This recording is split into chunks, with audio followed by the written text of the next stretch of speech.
Ora bize mi vasurlu ya sa. Bakar izin tamam marada meşgalada yok be. Züleyha, Züleyha, at sucuğu vakıf bağrına.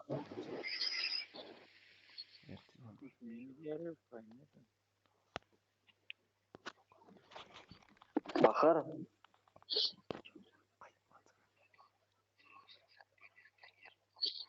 Okudun mu ölü? Ece Fölün. Ulo edip koyarın bir peki. Ay ona çıkıp gitti la ya. Ha? Çıkıp gitti mi ya oradan çıkardım. Burmut kirse mesela ne ara kula kalka öyle düşün şey ne ara düşün burmut ya öyle ne cenk. Ne nereden yatsa? Valla gel onlara eski bakla. Zaten karoç mar kovdan bakse. Kovu da aşkı. Bol nara. Kovu molosla. Ya şu atırdım kov yatıp nara. Ne yapacak hadi kaçın ne öyle bakalım. Bir de böyle tıpan turdu volüm daşardı biliyorum ok şey turlan bir uçma uçmadı merti çıkıyor ne sonra üstünden yağışa geçen o.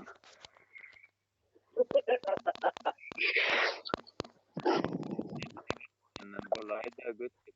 Doğanç. Ne? Gecin nizam türü. Vallahi blog ederler şey deyip Çıkardım.